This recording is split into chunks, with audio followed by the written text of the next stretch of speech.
Welcome to the Spencer Mansion, a new kind of fear. Picture this. It is the mid-1990s. The original PlayStation has just landed. Suddenly, a game appears. It is unlike anything we have seen before. This game is Resident Evil.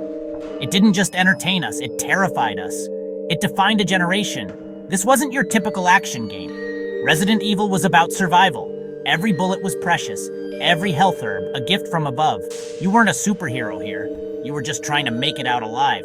The game threw you into this creepy, isolated mansion, the Spencer Mansion, full of dark secrets and deadly traps. Every corridor felt menacing. We stepped into the survival horror. Capcom wanted something new. They tasked a young Shinji Mikami. His mission? Create a horror game.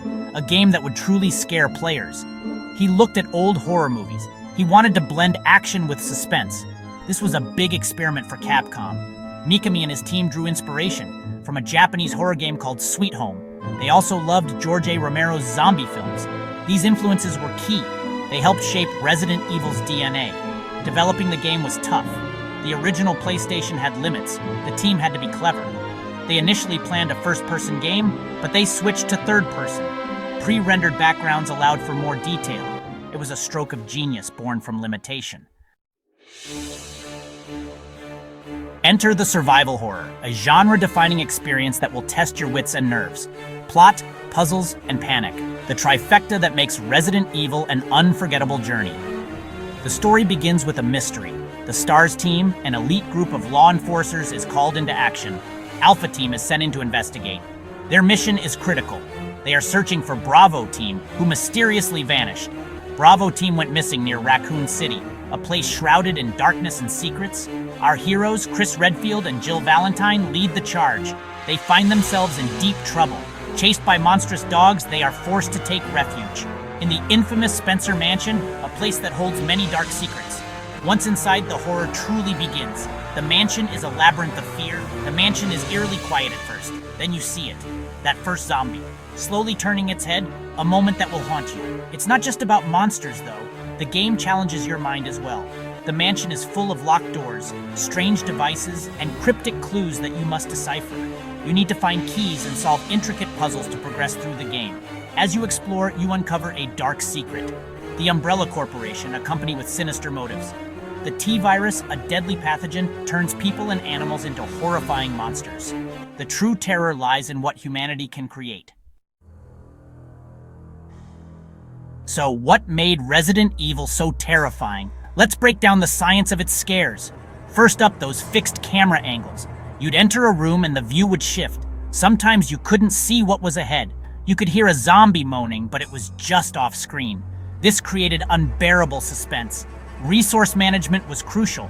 Ammunition was incredibly scarce. Health items were rare too. Sound design played a massive role. The creaking of old wooden doors, the distant guttural moans of zombies, even silence was terrifying. It kept you perpetually on edge. Resident Evil is a franchise that has given us more than just monsters to fear. It has provided us with unforgettable characters and moments that have left a lasting impact on the gaming world. Resident Evil gave us some truly memorable characters. Each one brought something unique to the table, making the game more than just a survival horror experience. You could play as Chris Redfield, the tough-as-nails hero. He was tougher, with more health, making him a formidable force against the undead. But he had fewer inventory slots, which meant you had to be strategic about what you carried.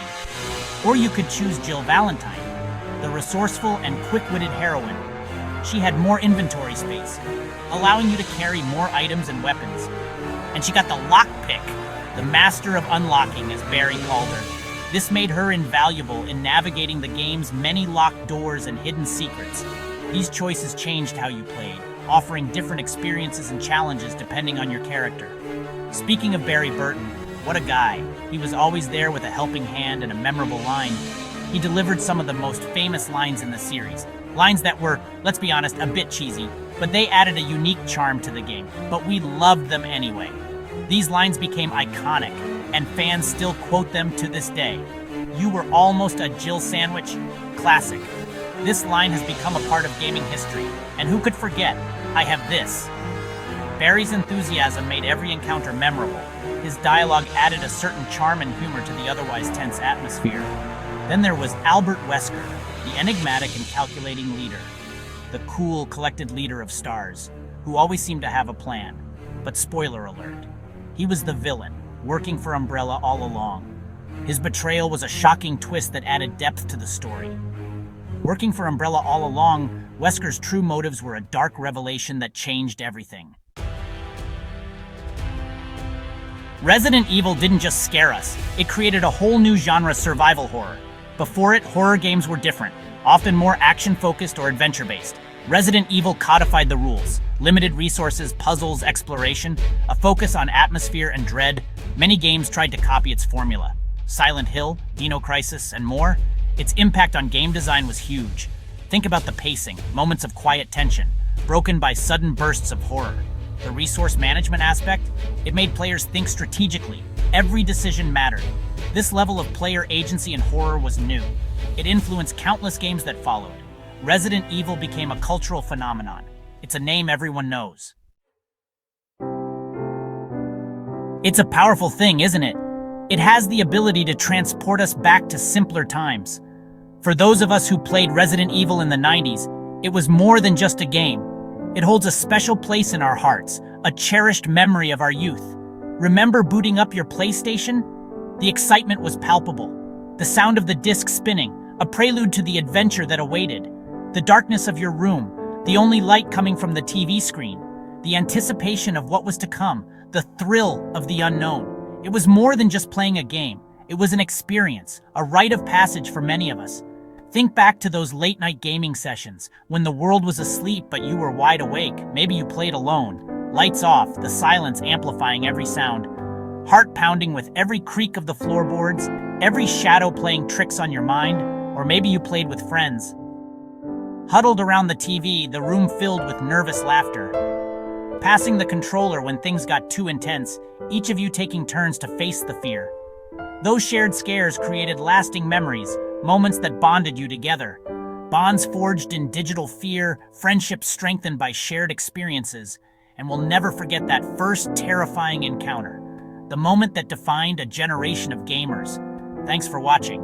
I'm the Classic and Retro Gamer. Don't forget to like and subscribe to my channel for more retro gaming content. See you next time.